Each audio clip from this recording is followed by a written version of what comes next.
Iranians are starting to get violently angry at the way Iran's Islamic regime has mismanaged the country's water resources, and Iran's increasingly severe water shortage could soon topple the regime.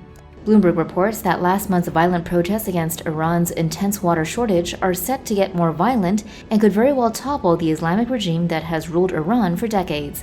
Across Iran, rivers and dams are drying out while once fertile farmlands are turning to dust. Citing climate scientists, Bloomberg says Iran's increasingly intense droughts are only going to get worse, and it says short-sighted economic management by Iran's regime is the reason for the panic-inducing water shortage. According to Bloomberg, the crisis started with policies implemented after the 1979 Islamic Revolution. Newly isolated from the West and facing invasion by Iraq, Iran's new clerical leadership wanted self-sufficiency and food security. They encouraged rural families to start farming, providing them with heavily subsidized water. A dam-building spree followed, and Iranians started digging wells and using water like never before. At the same time, new industries like oil and steel were expanded, which simultaneously sucked more water and also caused water and soil pollution. Iran's President Ibrahim Raisi acknowledged the water crisis on December 5th and said officials had been instructed to get to the heart of the problem and work on it. He said that alongside prayers, we also have to make and implement plans. Iran's military on Saturday admitted that its air defense system had shot down Ukraine's Flight 752 by mistake. Citing Iranian official statements, the New York Times said the passenger jet had been misidentified as a U.S. cruise missile. After days of denial, the government's confession sparked protests on the streets over the regime's fatal mistake. The New York Times reports that the Tor is a mobile system carrying 8 missiles that can be operated without input from other air defense infrastructure. Citing defense analyst Steven Zaloga, Bloomberg reports that the missile's guidance system is unable to distinguish cruise missiles from military aircraft or civilian airplanes. Citing Flight Radar 24, Bloomberg reports that the Boeing 737 made a slight right turn 2 minutes after its takeoff from Tehran International Airport, which was normal. The plane was clearly transmitting its identity and position until it climbed to about 7,900 feet of altitude, presumably because it was hit by missile fire. The plane plunged into a field in between the cities of Parand and Sharyar. All 196 passengers and crew were killed. Due to the Tor's indiscriminate guidance system, most nations do not operate the weapon without connecting it into a command structure. Bloomberg reports that according to Zaloga, SA-15 operators are not supposed to fire without authorization. After years of a shadow war between Iran and Israel, in which both sides used clandestine strikes against each other's commercial and military ships, a British guard and a Romanian sailor have now been killed in a suicide drone strike on an oil tanker. Here are the details. The Associated Press reports that the UK and US joined Israel in saying Iran was behind an attack on an Israeli-operated oil tanker that killed 2 people, and have vowed to respond, calling it a violation of international law.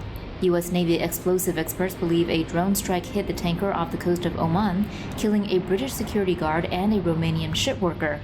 The strike hit the bridge of the tanker Mercer Street on the night of Thursday, July 29th.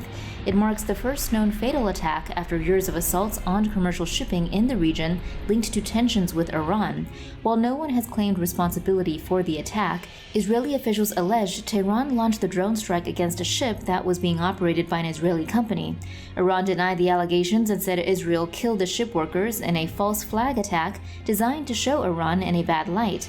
The attack comes after years of tit-for-tat attacks in which Israel and Iran use clandestine methods to attack each other's commercial and military ships, using limpet mines, drones, and other methods to cause damage. A U.S. official speaking on condition of anonymity said the attack appeared to have involved several drones, including a so-called suicide drone, which was presumably responsible for pressing home the attack itself. Iranian journalist Mohammad Awaz claims to have received leaked information from the country's government about the assassination of Iran's leading nuclear scientist on Friday. Awaz says the attack was carried out by 12 gunmen who were supported by a team of 50 operatives providing them with information and logistics. He says the hit squad knew Mohsen Fakhrizadeh's security convoy was on its way to his holiday home and were waiting in ambush at a traffic circle marking the entrance to the town of Asbard. As the convoy entered the traffic circle, a car bomb exploded, hitting the rear security car. The 12 attackers then opened fire on the middle car with machine guns and 2 sniper rifles. According to Awaz, one of the attackers then dragged the scientist out of his car and executed him. The attackers then disappeared, and so far not one attacker has been caught. The Iranian Fars news agency gave a conflicting report, saying that there were no gunmen and that the attack was done by firing a remote-controlled machine gun mounted on the truck that later exploded. 2 ships of the Iranian Navy have rounded the southern tip of Africa, becoming the first Iranian Navy ships to ever enter the Atlantic Ocean. This comes just days after Iran's largest Navy ship caught fire and sank. It appears that the 2 Iranian ships are heading for Venezuela, which would have significant geopolitical ramifications. Here are the details. The Drive reports that 2 ships of the Iranian Navy have reportedly rounded South Africa's Cape of Good Hope and appear to be heading into the Atlantic Ocean.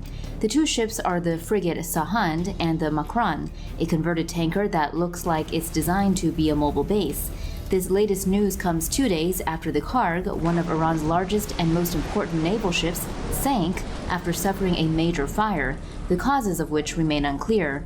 This would be the first time Iranian naval vessels have operated in the Atlantic, and previous reports have indicated that their final destination is in Venezuela, where they might offload a shipment of weapons. While it is still unclear if the ships are carrying any weapons, satellite imagery suggests the Makran is carrying a number of small, fast-attack boats that Iran has used to harass U.S. naval ships in the Persian Gulf. If Iranian Navy vessels gain the ability to operate in the Atlantic, analysts say it would be a significant step forward for Iran, which has tried and failed to do so in the past.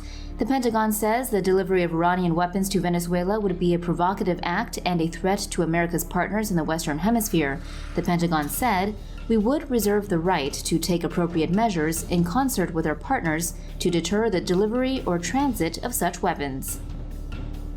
The U.S. Navy revealed that attack boats of the Iran Revolutionary Guard harassed 2 U.S. Coast Guard vessels just after the U.S. and Iranian governments committed to new negotiations. Here are the details. NBC reports that a group of Iranian vessels from the country's Revolutionary Guard harassed 2 U.S. Coast Guard ships for 3 hours in the Persian Gulf earlier this month. The U.S. Navy said on Tuesday that this was the first such incident in a year, and the encounter on April 2nd came just as the U.S. and Iran had restarted negotiations on reviving the 2015 nuclear agreement between Tehran and world powers. 3 Iranian fast attack boats and 1 larger ship, a 55-meter twin-hulled vessel, approached and swarmed the Coast Guard ships at close range. The larger Iranian ship repeatedly crossed in front of the 2 U.S. vessels at an unnecessarily close range, coming within 70 yards, according to a U.S. Navy statement. Some regional experts say the Revolutionary Guard has sought to provoke tense encounters in the past to undermine Iranian diplomacy with the West. Iran's foreign minister recently said the Revolutionary Guard has often undercut his government's diplomacy and that he himself had zero influence over foreign policy. The ongoing tension between Iran and the U.S. is considered to be one of the world's most dangerous political power kegs that could ignite and explode into a third world war. That's because any military conflict between the 2 nations would likely draw in all of the world's most powerful countries. For more news animations and explainers, hit the subscribe and bell button to join the TomoNews family. Thanks for watching.